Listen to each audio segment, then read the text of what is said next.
I'm Dr. Emily Porter. I'm a board-certified emergency physician in Austin, Texas. So I'm also happen to be the sister of Katie Porter, who's a representative in Congress, who about a week ago made national headlines for her whiteboard. Right now, we're in the middle of this coronavirus outbreak. And everyone is really confused because they don't understand why are the bars closing? Why is everyone hoarding toilet paper? And what does social distancing mean? What does flatten the curve mean? I'm going to show you on my whiteboard why doctors, governors, and other people around the country are concerned about coronavirus and why every American should be, and really everyone around the world should be. So numbers-wise, in America, we have 331 million people. So the CDC is estimating that about 40 to 70% of them will get infected.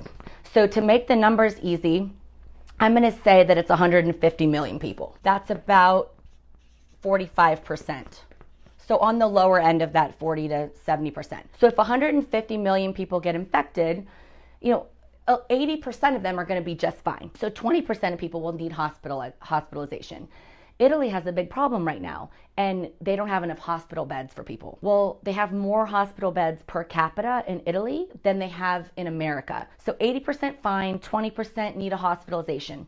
5 to 10% of the 150 million that get infected are going to need a ventilator, life support. What it does is it helps their lungs rest, it helps their heart rest, it gives their body time to heal because we don't have a cure for this virus, we don't have an antiviral drug that works, and we don't have a vaccine. Let's say 5% of the people need ventilators. 5% of 150 million people is 7.5 million vents needed in America. So I started thinking, well, how many do we have in America? Like, I'm in Texas, it's a big state, we've got a lot of big hospital systems. We probably have more than enough to take care of everybody. So I looked it up, and in Texas, we only have about 4,000. And so America-wide, we have about, they estimate between 72,000 and 120,000. We're going to say we have 150,000. So let's say we have 150,000 vents available in the country. 0.02% of people could get a ventilator if they needed one. 1 in 50 people who need a ventilator can get one. That means that 49 people out of 50 are going to die. That is scary. That should scare you. That scares me. That should scare everybody who can understand basic math, including my second grader, that 1 in 50 are bad odds. So what that also means is that the doctors have to choose who that 1 in 50 is. Can you imagine? Can you imagine if you had to say, oh, I'm sorry, you have had cancer before, so therefore you don't have a perfectly clean bill of health, so you're not worth saving. Can you imagine saying, oh, I'm sorry, you're 80 and I've got a 30-year-old that needs the ventilator? Making those choices, because that's what they're doing in Italy right now. Unless you want somebody to decide whether you're worth saving, or your dad, or your sister, or your baby, or your grandma is worth saving, you have to do your part to prevent us from having to make these decisions, because we're heading there, and we're heading there very, very quickly. So you've heard about flattening the curve. This is what that curve means.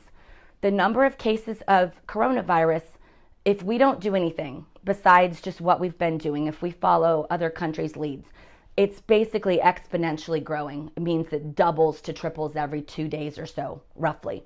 And this is the healthcare system capacity. That's a line. If we don't do anything without protective measures, we're going to end up here, above the ability to take care of everybody. What that means is that all these people, and probably more, die. They die because we don't have ventilators for them, and we have to start playing Russian roulette of who's going to get saved. We're practicing social distancing. We're not going out of the house except to the grocery store to go for a walk.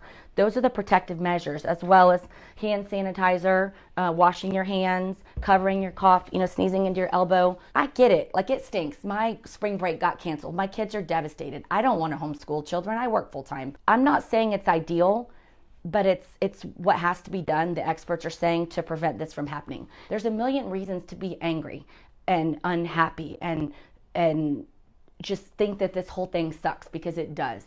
But what really sucks is losing 47 million people. So I'm washing my hands, I'm doing my part, and I'm also just listening to what I'm being told by the experts, and I really hope that you can too. This is about everybody coming together for the common good, that we want a future for our children. And it's 2 weeks, man. It's like 2 to 4 weeks. And I hope that if you care about anybody other than yourself, including especially these 47 million Americans, that you will also do the same and just not complain about it and just do it, because it's